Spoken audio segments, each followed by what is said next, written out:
What's up, marketers, and welcome to another episode of the Growth Colony podcast. I'm Liza from Xgrowth to tell you that each episode we bring in B2B leaders to chat about how you can achieve those everyday wins in the marketing world. Whether you're new to the B2B game, working at a leadership level, or even just showing some interest, we know you'll love the episode. So grab a drink, get comfy, and enjoy the show. Hello everyone, welcome to another episode. I'm Shahin with Xgrowth. Today I have Jay Baer on the podcast. He's advised giants from Nike to Oracle to the United Nations, written books that sit on the shelves of many marketers, including myself, and somehow found the time to become one of the world's most popular tequila influencers. So on that note, Jay, welcome to the show. Thanks. We're not actually drinking tequila during this recording, although I could change that very easily. Great to be here. Nice talking to you. Great to have you. Before we dive into the deep end, tequila influencer, I got to ask, I feel like there's a story behind that. I mean, kind of, but not really. I've been interested in agave spirits for a long, long time. And I started spending time in Mexico and visiting distilleries and learning more. And 2 years ago, yesterday, actually, I made my first video. I used to record a podcast every week of my own, and I stopped recording it. And I'm like, well, I should take some of the time I used to spend on that podcast, and maybe I'll just make some videos about tequila, and maybe somebody will learn something. And pretty quickly, it kind of became a thing. And now it's like a real business. I mean, we've got sponsors and merchandise and affiliate programs and a tour company. And it's like a whole thing, which is great. It's a lot of fun. I really enjoy it. I love teaching people about it.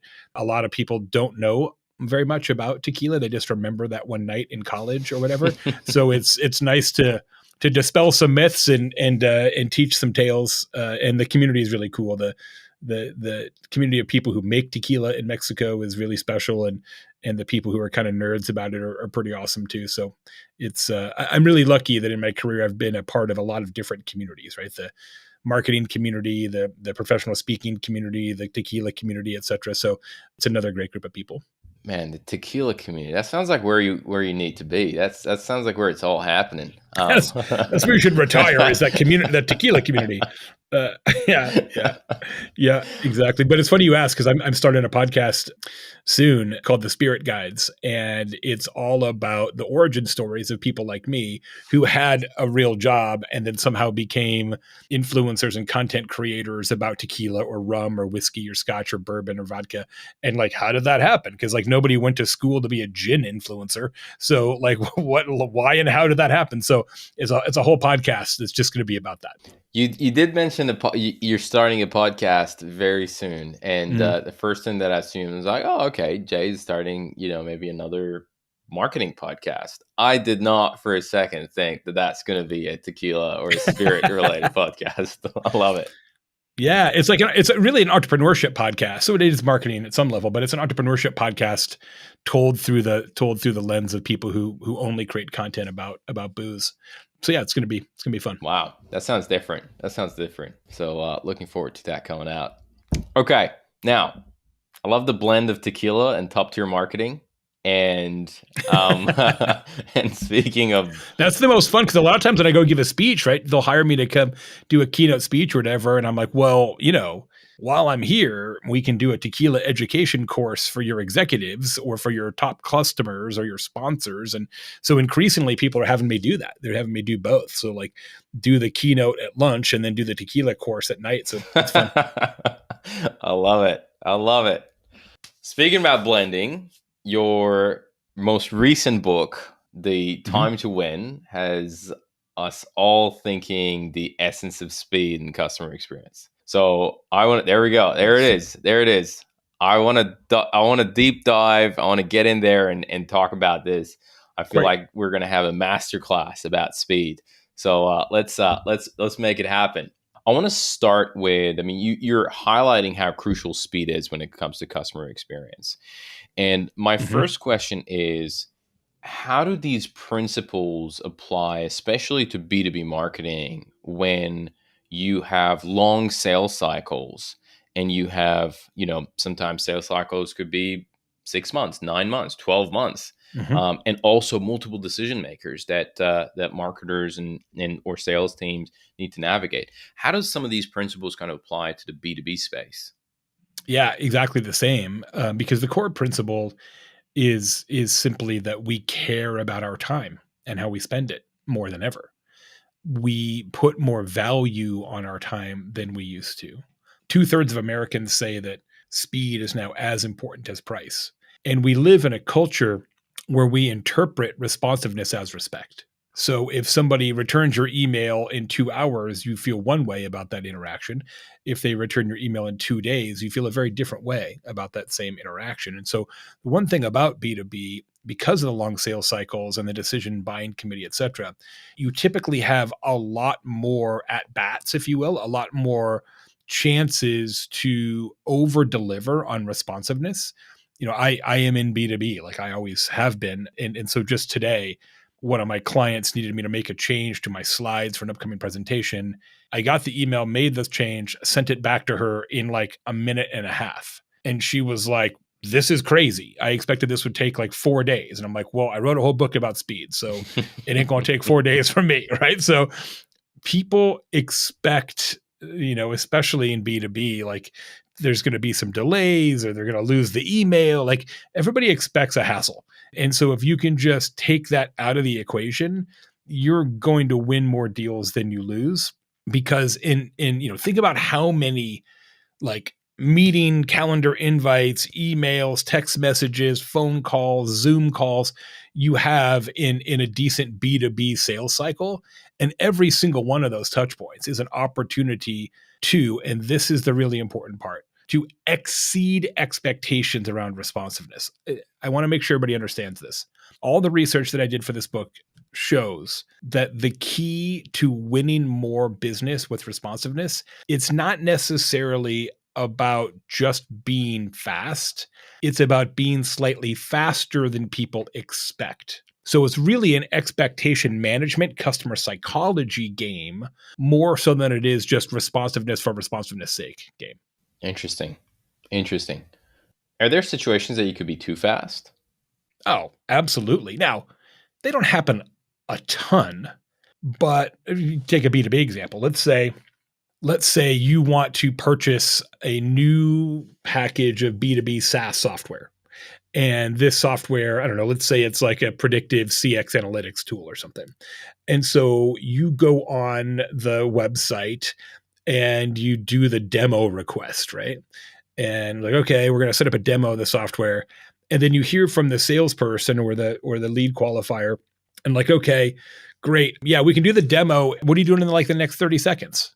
You'd be like, wait, like you guys are just like sitting around waiting for demos? Or what if they're like, hey, would you like to get onboarded tomorrow? You're like, wait a second, that's too fast, right? So there are circumstances when speed actually hurts. Like you don't want to go to the fastest tattoo artist, for example, right? Like that's not really like a feature or a benefit you're going to gravitate toward. And so what happens is when you're too fast, it decays trust. Because you think, okay, they're not going to put the requisite time and care into this. Or if they're so available that they can like work with me instantaneously, they must not be any good because they don't have any other customers. So too much speed actually decays trust. So what you want in every interaction, okay, and this is across the totality of the customer journey. This is from early stage marketing all the way through post-purchase. At every step, what you want to have is what we call the right now. And the right now is, as I mentioned earlier, you're just slightly faster than they expect you to be. That's the right now. That's like the Goldilocks zone for responsiveness.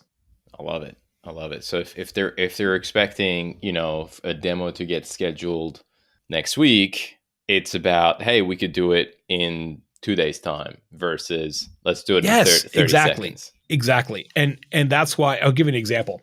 So my buddy is a pilot for American Airlines and he is the master at this. So he'll get in his headset, he'll hear from air traffic control, yeah, there's another plane parked behind you. They got to move before you guys can pull off the gate. It's going to be like a 12-minute delay. So he gets on the comm and says, "Oh, it's Captain Mendler.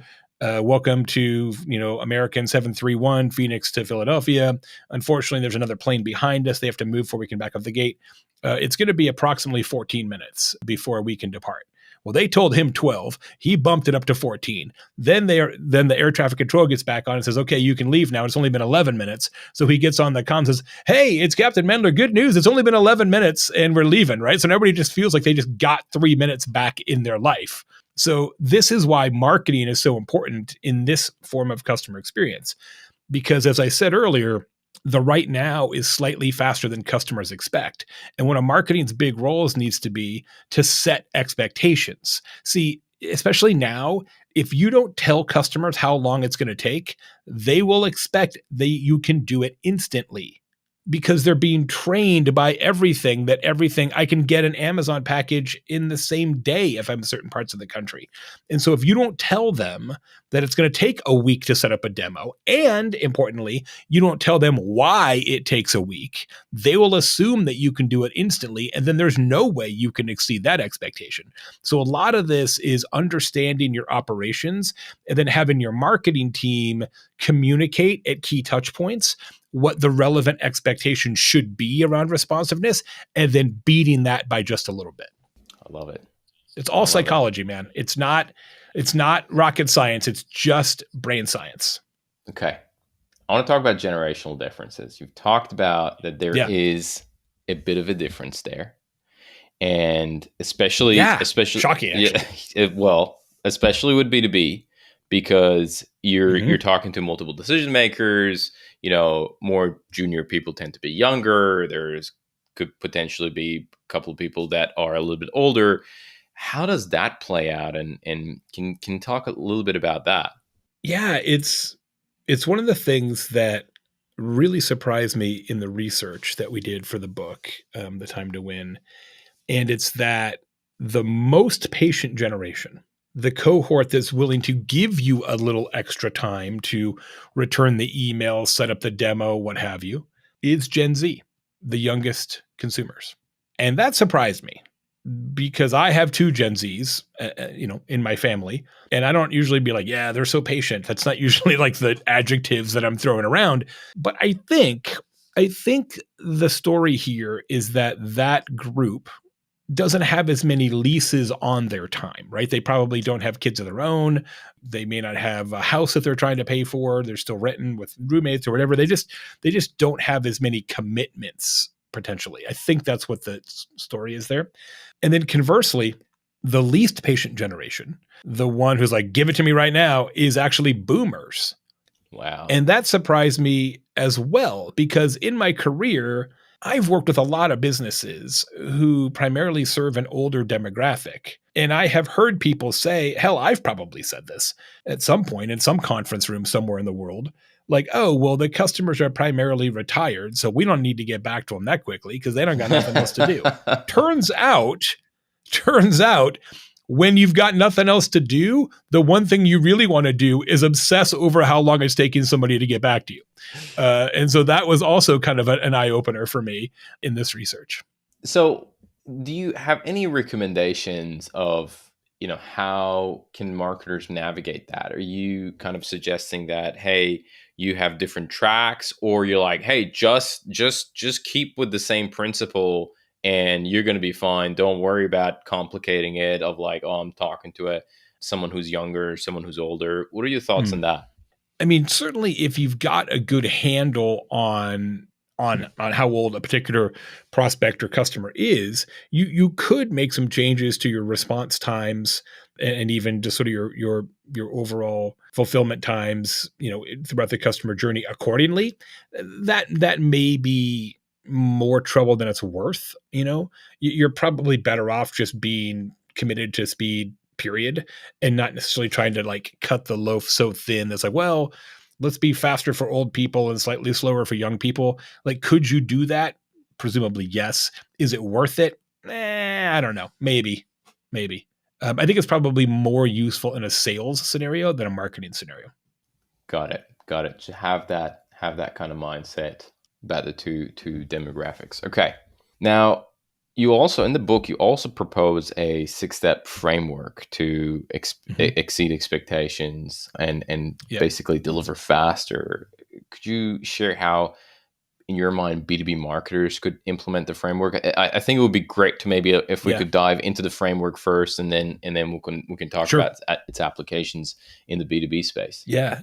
Yeah, of course. And the thing about B2B is the stakes of getting this wrong are so high.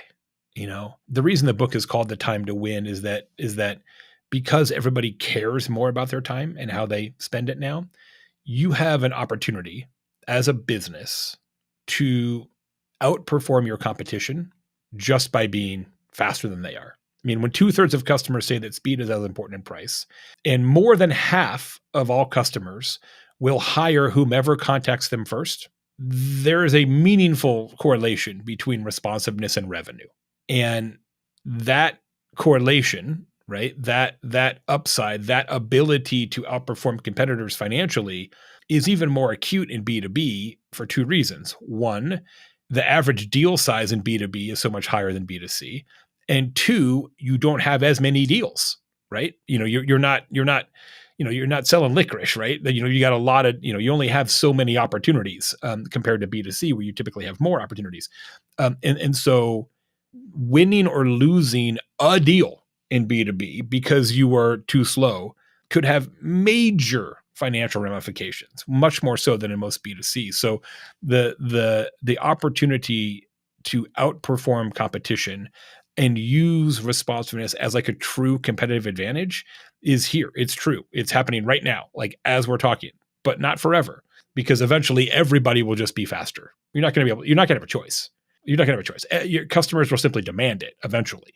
But now, if you can be committed to responsiveness in a way your competition isn't, you've got that edge until they figure it out as well.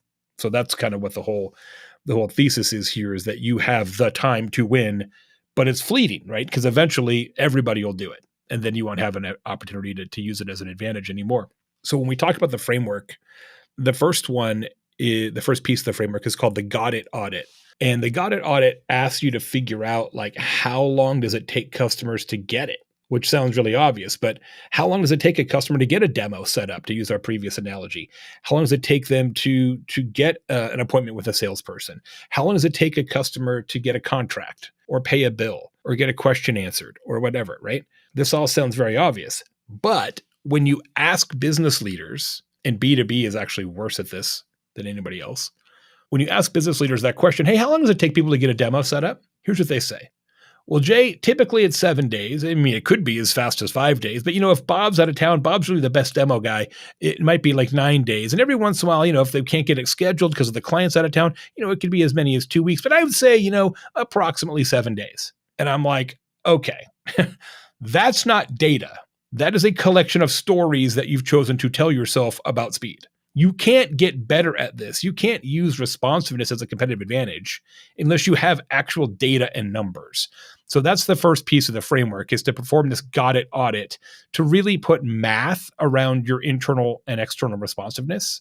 Because typically when you ask that question, the only team in the business that knows that answer is customer support. Like, they may know like average on hold times or that kind of thing, but that's like the only group that has that kind of data. And everybody else is just like making stuff up, which is no way to use this as a true competitive edge. So that's the first piece, is the Got It audit. I love that. I mean, it also sounds very similar to some of the kind of product marketing, some of the terminologies in product marketing space, where I think we had Sean Ellis on the podcast some time ago, and he talks about activation, like how long would it take, and what actions does someone need to take in order to become an active user?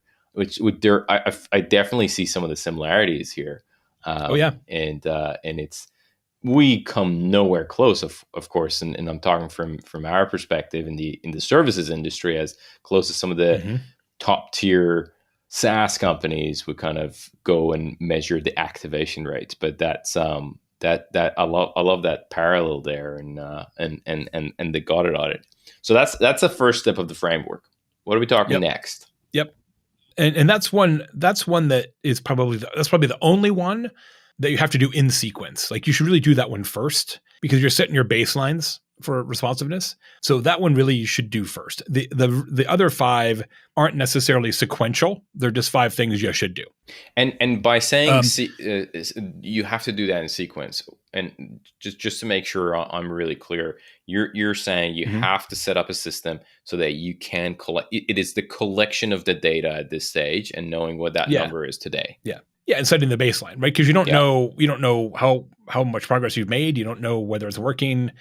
You don't know any of that unless you know how long it takes today. Baseline is setting that baseline is such a great way of putting it. Okay. Yeah, it's just like anything else, right? You're not going to like spend a whole bunch of money on, I don't know, Google ads if you don't know what your click-through rate is. Like, you got to have some sort of baseline, right? Second thing that we talk about is to answer before they ask. And so especially in B2B, people have a ton of questions, right? It's a complex sale. It's an expensive sale. There's maybe competing alternatives. You've got to get a lot of people on board in the buyer's committee. They all have their own pet questions. Like IT guys got some questions and finance has their own set of questions. Everybody's got a lot of questions. And the challenge is if you ask people in B2B marketing and sales, anybody in the sort of GTM team, hey, can you write down 50 questions that customers have most often about your products and services? And every time they can. Every time. They all can. And then you say, okay, cool. So of those 50 questions, how many can prospective customers get answered without talking to you or somebody on your team? 7.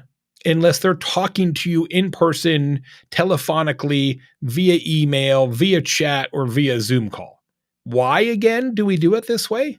So the idea is that if people have questions, let's just answer them proactively, because the fastest you can possibly be is to be predictive, right? And this is where AI is going to have a huge implication for marketing and CX, right? Because AI will know the questions that you're likely to have and will answer them ahead of time or sort of in the stream. And so too often we make people work really hard to get answers to questions we know they have. And so this could be as easy as, and this, talk about a pet peeve. Oh my God, this drives me so crazy all the time. You go to a website and you look at the FAQ and there's 7 questions there. And I'm like, why do we even devote a web page to this when we know there's infinity more questions than this? It doesn't cost you anything to make the FAQ longer, right? Like, answer all the questions, not 7. Like, what the hell are you doing? So it's just trying to answer questions before people have to raise their hand and ask them very much improves how fast they feel you are because they never had to ask you. Does that make sense? Jay, what would you say to people who would say, there are certain questions that I need to be there to kind of hold their hand, and hey, if they're asking me about like this thing that you're buying, how long does it take to deliver? And I tell them it's going to be 6 weeks. I gotta, there's going to be like, oh, whoa, 6 weeks, and I got to be there to kind of explain. No, it's 6 weeks because and I have to kind of manage that reaction from the client, and therefore I don't want to share it, and therefore I want to keep it. So what are your thoughts on that? Yeah, I mean, sure, that I can see that happens, but I would also argue, partially just to be devil's advocate, that's a marketing shortcoming, right? If you haven't built value in what you do and how you do it in the marketing steps, so that they it takes 6 weeks because these guys are super careful and they're super quality and they're busy and they're awesome. So 6 weeks is a small time to wait for considering how great this thing is going to be. That's marketing's job, right? And if marketing hasn't sufficiently explained it, when you get all the way down to the purchase, then you probably have a marketing comms problem. And yes, there are circumstances where you can tell that tale, and you can tell that tale in line too, right? Like, you would have, okay, it's going to take 6 weeks. You could have a link that says, why does it take 6 weeks? Yeah. And you click it and it's a 90-second YouTube video explaining why it takes 6 weeks, right? So there's lots of ways to provision the information and answer the question without having to actually have a meeting. Great point. Okay. Number 3. Next one is, and this is going to help you not just in business, but in your life. I've been doing this for like 2.5 years now, religiously, and it is like amazing. Helps with your wife, your kids, your mailman, friends, the whole deal. It's called respond without answers. Respond without answers. If a customer or anybody else in your life asks you a question, and that could be, let's say it's email, easiest way to understand it. Let's say it's email. And you get an email like, hey, what about this? I'll give you, this just happened to me, literally, perfect example. This happened 2 seconds before we jumped on the show. I got an email from a guy who follows my tequila account who's going to Cabo San Lucas. And he wants to know what's the best place to get tequila in Cabo San Lucas. This is the kind of question I get all the time. The tequila influencer questions. But I don't go to Cabo. I go to Guadalajara where the distilleries are. So I don't know the answer to this question. Okay. Now I can find out, and I will find out. So typically what happens if somebody has a question for you that you can't answer instantaneously, what do? Well, generally what you do is you go look it up, or you ask Bob, who's your manager, or you ask Sheila in accounting, right? Or you ask the sales team, or like you go do whatever you have to do to like conjure the necessary information, and then you provide it to the inquisitor. Don't do that anymore, because the whole time that you're like figuring it out, the person who asked the question is slowly freaking out. They're like, hey, did you get the email? Are they on vacation but didn't set out of office? Did it go to spam? Are they just mad at me? Should I follow up this email with a phone call, or does that make me seem sad and desperate? Right? Like you play all these like mental games, right? So the better way to do it, and again, not just in business, although it will have a huge implication on your business. Someone asks you a question and you don't know the answer. You respond as quickly as you can. And you say, good question. And this is exactly what I did moments ago. Good question. So good, in fact, I don't actually know the answer. I got to look it up. I'm going to do that, and then I'll get back to you. But the second that you say, I got it, essentially, it goes off of their to-do list, and it goes on your to-do list. And that mindset shift has 2 really important consequences. First, it totally changes how fast they think you are. And second, it actually buys you more time to respond. Because, and this is a really important finding in the research, time to response is more psychologically powerful than time to resolution. Oh, wow. Right. Because time to response carries with it, did he even get the question? Which creates a ton of anxiety. Yeah. I'm telling you, game changer. That's amazing. Time to response versus time to resolution. And yeah, get that response out, even if you don't know the answer, and just tell them. It just takes the kettle off boil. That's all it does, right? Just, they're like, oh, okay, they're on it. I don't have to worry about it anymore. Love that. Love that. That is such a great lesson for anyone, especially. I mean, I can see it for us even in our agency. All our team members kind of doing that with clients. Yeah, because clients are always asking questions you don't instantly know the answer to. What's the like, what's the ROI of this? I got to go ask the department. Yeah. What's the ROI of this? How much am I going to make money? Okay, I'll get back to you. Yeah, precisely. Next one we already talked about, so we don't have to go into it again, is setting speed expectations.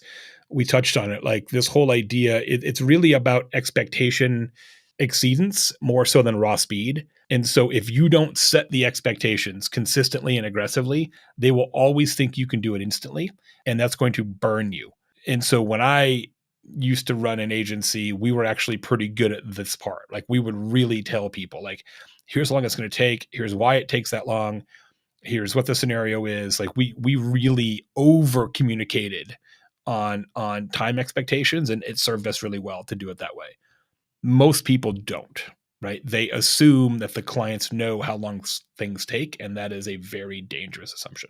On a related front, the 5th one is to close uncertainty gaps. Close uncertainty gaps. An uncertainty gap is the difference between what you know about what's going on and what the client knows or the customer knows about what's going on. Some industries have inherently high uncertainty gaps, medicine and financial services in particular, but all industries have them. And as somebody who owned an agency for many years, I realize now after I sold the business that we were terrible at this. So bad. And if I started another business, which I won't, another agency, I won't. I'm too smart for that. I would do it differently though. So what would happen is we would have all these big companies and they would hire us to do strategic plans. So social media strategic plans, content marketing strategic plans, customer experience strategic plans. And so they'd write us a big check. And as I mentioned, we'd set expectations, right? So we'd say it's going to be 45 days to get this done. And so we'd start the project and then we'd go, do it. Like we'd, make a strategy. Well, internally, we had super detailed project plans. So I ran this business for 13 years. We never missed a deadline in 13 years. Wow. Super dialed in behind the scenes, deadline management and project plans. But we never told the clients any of that. And we were like woefully bad at status updates or like, here's how it's going. So literally people would write us a big check and we'd start making a strategy. And then like 45 days later, we're like, strategy's done. And the whole time I realize now, like literally I didn't figure this out till I sold the business. For 45 days, they're like, what are they doing? Are they even doing a strategy? Do they not have any questions? Do they not need anything from us? Did Jay just take our money and move to Barbados? Like what is happening? Mexico to make tequila? Yeah, I mean, exactly. It just, we did such a bad job of the uncertainty gap. Like we knew exactly what was going on and they knew nothing. And we live in an era now where because of technology, there's a lot fewer uncertainty gaps in our lives now. So like you're old enough to remember, I think, a time when you couldn't get a car with an app. Like there was no Uber or Lyft, right? You'd have to like call a taxi on a telephone and then they'd like come to pick you up. And you would call a taxi and they just say, okay, someone will be by to get you. How weird does that sound now? That was all the information you were allowed to have. Like, well, when's he coming? Don't know. What's it going to cost? Literally no idea. Which of the identical taxi cabs is the one for me? Can't say. Like, all you knew was that a guy was going to come get you. That's it. And now, of course, you use Uber or Lyft. You've got like, license plate, headshot, photo of the car, to the penny what it's going to cost, to the minute how long it's going to take. You've got like a blood test on this dude, like Ancestry.com research, like, all of the things. And this is increasingly true in our lives that there's not nearly as many uncertainty gaps because of technology. So when we confront them today, it totally spins people out. And so this is, again, an area where marketing really needs to take the lead. It's like, okay, how can we make sure that at every step of the process, clients know what's happening? And so that their anxiety goes down. So I made a mistake not long ago, and I was drinking tequila while shopping online. And that can get you into some negative consequences. I bought this pair of leather sneakers. They're super rad. And so I bought these sneakers. I'm like, man, these sneakers are going to be great. And then I instantaneously got an email from the company. Thanks for the order. We're putting your sneakers into production. They should be ready in 8 weeks. And I was like, wait, what? I didn't realize it said it on the website, but I was drunk and I didn't realize that these were like made by hand. And I was ready to wear them like Wednesday. And it was like, yeah, you can have them in 2 months, dude.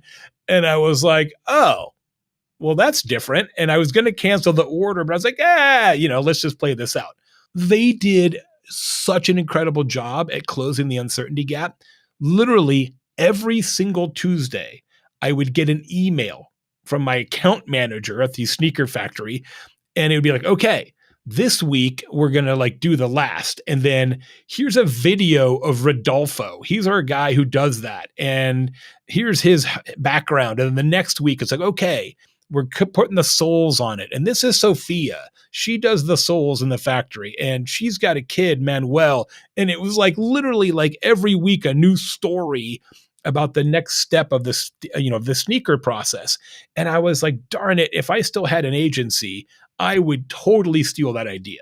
Every Tuesday, clients would get an email like, this is Zonti. She's the head of strategy. She lives in Brooklyn. She's working on your analytics plan, right? Or whatever. When you close that uncertainty gap, it just makes it feel so much more responsive because you don't have that like information asymmetry that creates a lot of anxiety. I love that. I love that. It's like making them feel part of the team. Yeah. Just Yeah. fully incorporate. Not only do they feel some kinship, but more importantly, if you're underinformed, it creates anxiety. It just does because we're not used to being underinformed anymore.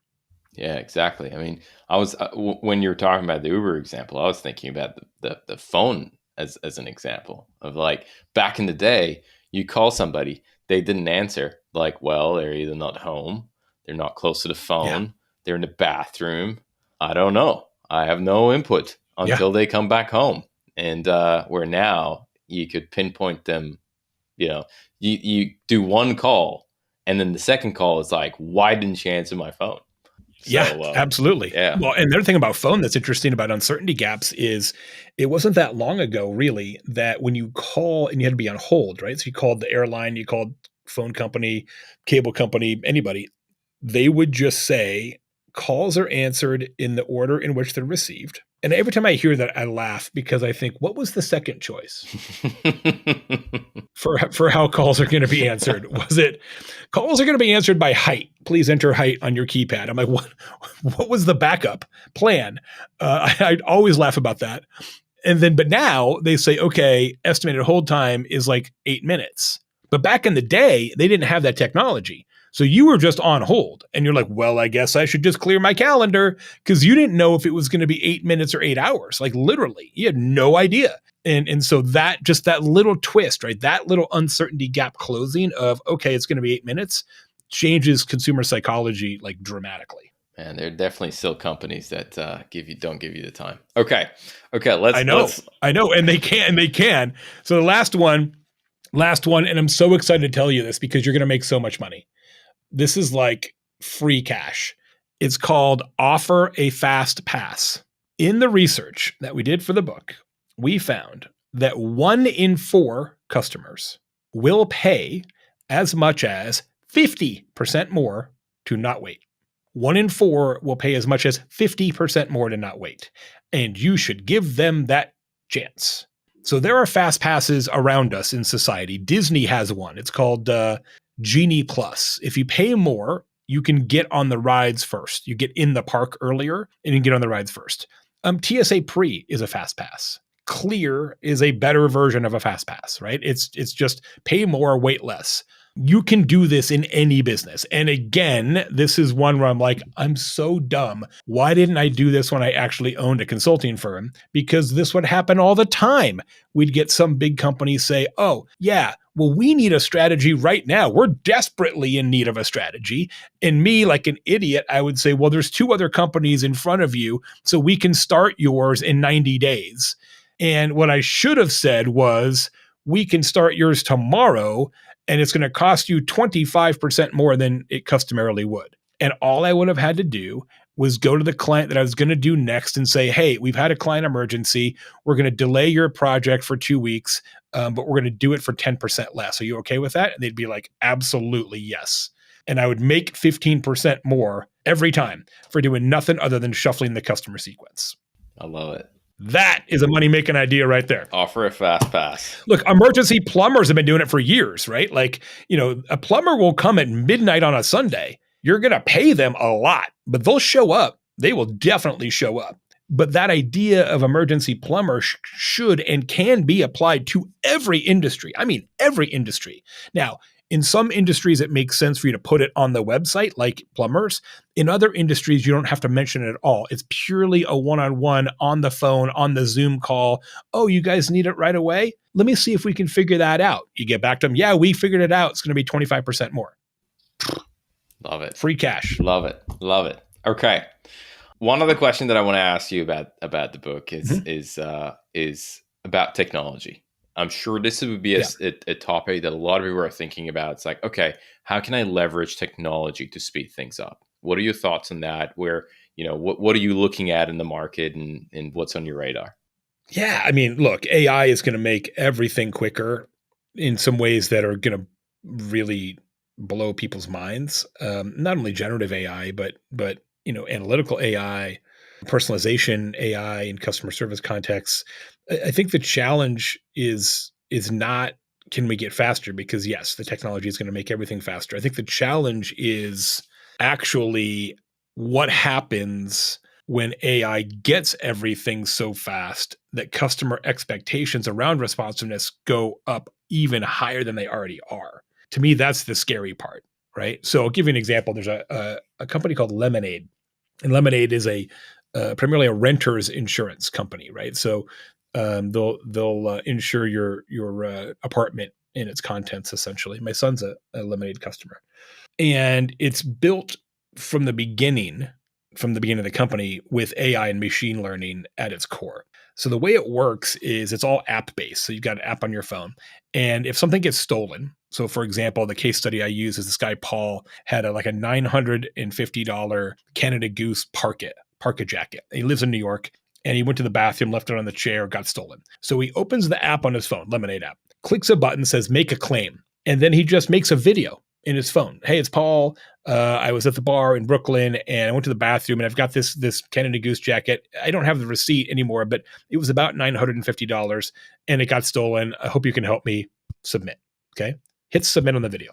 Behind the scenes, Lemonade runs a bunch of AI-driven algorithms. So they're checking his tone of voice. They're checking his eye movements. They're doing a quick credit check. They're looking up how much a Canada Goose parka actually costs, etc. Then they already have his bank account information because you've got to provide it wire instructions and stuff when you set up the account. They decide based on their algorithms that yes, he's probably telling the truth. They deduct $250, which is deductible. So now they owe him $700. That is between $700 and the $250, $950. They wire the $700 to his bank and close out the claim. Okay. That entire process from analyze the video, is he telling the truth, wire the money is in his account, 3 seconds. Wow. 3 seconds. Wow. So if you're Allstate and that claim takes 3 days, now what? Done. Now what? Done. You switch. This is where we're headed, man. Wow. And this is where we're headed. And so we're going to have two stages of freakouts. Stage one of the freakout is going to be when every industry has a Lemonade, right? Which is built from scratch, AI fueled, that just blows doors off everybody else in the industry in terms of speed. Doesn't maybe have the biggest market share, but has definitely a better mousetrap. Stage two of the freakout is going to be, well, how come you can't do it in 3 seconds? And that is going to be a real interesting state of affairs. I don't know what's going to happen, but it's going to be crazy. So, I talk a lot about expectations, right? And the customer expectations around responsiveness, which already constantly escalate, right? Nobody ever says, I've been thinking, and next time, why don't you guys do that more slowly? Nobody ever says that, right? They always want it faster than last time. And so, but now with AI, you're like, okay, where does this end? Like, what's the expectation curve is just going to go straight up. And I don't know that businesses are prepared for that, which is why this book and these lessons are so important to get started on now. Like, you can't wait on this. Got to get rolling like today. Jay, this has been packed with insights. This has been packed with awesome. With golden nuggets. So I had some rapid fire questions, but we've okay, I'm ready. Are you ready? Are you good to go? Yeah, I'm ready. Okay, let's do this. The first one is, what is one resource? This could be a book, a blog, a podcast, whatever it is, that has had a profound impact on the way you work or live. What comes to mind? I would say Procrastinate on Purpose, which is a book by my good friend Rory Vaden. It's one of the best books on sort of time management and delegation, etc., that busy people can ever read. Procrastinate on Purpose. Love it. Love it. If you could give one advice to B2B marketers, what would you give? I think B2B marketers have to be more brave. B2B doesn't mean boring to boring, but it sometimes feels like it does. If you're going to outperform the robots, you're going to have to do something more interesting. Look, we're pretty quickly, every competitor is going to have the same amazing AI tools. So you're not going to be able to outcreate them. You're not going to be able to make more blog posts or make more videos or make more podcasts or make more webinars. You're not going to be able to make more stuff. You can't sustain an advantage like that. So the only way you're going to be able to outperform competition in a marketing context is by having better ideas. So what I always tell B2B marketers now is that in a contest of robots, the strategist is king. So one of my friends is a B2B CMO, and he's been talking about, he's kind of rethinking his team. And instead of hiring data scientists and, prompt engineers, although obviously he's got to have some of that, he's hiring poets and opera singers and chefs. Wow. He's hiring people with raw creativity, because only that kind of creative thinking, that kind of nonlinear lateral thinking, only that is the kind of things that AI can't disintermediate. True creativity, true strategy, big ideas, not incrementally better ideas, but big ideas. That's what's going to win. I love that. Third question. Who are some of the influencers in this space that you follow? Oh, I mean, there's so many incredible B2B marketers out there. My good friend Ann Handley, Michael Brenner, Mark Schaefer, Neil Schaefer, who's a great expert on B2B influencer marketing. I mean, I'm lucky that I've done a lot of programs in the category and a lot of podcasts and webinars and sessions. There is no shortage of great folks out there. Yeah, and I know that asking that question to you is a little bit harder to answer, considering how much. It's like, oh my God, who am I going to forget here? Okay. Oh, everybody, probably 100 people, but last question, Jay. Yeah. If somebody's looking at getting into the tequila space, what are we talking about top 3 tequila brands that they should try? Okay, if they're just kind of getting into it, right? So they're not really historically a tequila drinker. You're going to want something that's kind of like a softer Blanco that doesn't have like a lot of burn to it. So I would look at, there's a brand that it's actually the guys ironically, I'm wearing their shirt. El Bandito Yankee is a newer brand, and it's very approachable. They oxygenate it a lot. So after the tequila's finished, they pump a lot of oxygen through it, and that softens the flavor profile. It's a really good choice for people who are new to the category. El Bandito Yankee. I would look at that one. I would look at, there's a brand called Corrido, Corrido, and that brand is really, really great at barrel aging and sort of what tequila tastes like once it's been in contact with oak. That's a really great brand. And then the third one I would look at is, especially for marketers, is a brand called TC Craft. And they're based in Nashville. And the reason I like them so much is they are the only tequila brand that does free shipping on their direct-to-consumer e-commerce. And it costs them a lot of money, right? Because tequila is heavy and you got to put like a ton of bubble wrap on it and stuff. You can't just throw it in a box. But they say, like, look, like we're gladly lose money on an e-commerce bottle, because if you buy one, more often than not, you're going to buy another one, right? And eventually that's how you build a brand. They're just really smart at kind of how they think about consumer investments and stuff. So I like that. And the tequila is really good too. And it's good price. TC Craft. I love it. All right. But there's more than 2,000. There's more than 2,000 tequila brands. I can imagine. But 2,000. But I thought we get the crop the cream from you. But Jay, this has been an amazing conversation. I just want to say, oh, thanks. I really enjoyed it. No, thank you so much for coming on the podcast. And if people want to kind of find you or hear more, what's the best way to get a hold of you or website is jaybaer.com. Jaybaer.com is the main website. And then it's Jay Baer and all the social medias for tequila, tequilajaybaer.com, and look for Tequila Jay Baer in all the social medias. Can't miss me. Thank you so much, Jay. Appreciate it. Thanks. Today's episode of Growth Colony was produced by Alexander Hipwell and Liza Maywald. It was edited by Dave Samito with additional editing by Liza Maywald and music arrangement by Alexander and Liza. Special thanks to Tina Wabe. We couldn't make the show without you. Growth Colony is hosted by Shahin Hoda, Director of Growth at Xgrowth. If you enjoy the podcast, please subscribe and give us a rating on Spotify or Apple Podcasts. Do you think you'd be a great guest or just keen for a chat? Send through an email at podcast@xgrowth.com.au. That's podcast@xgrowth.com.au. That's all for now. We'll catch you next week, right here on Growth Colony.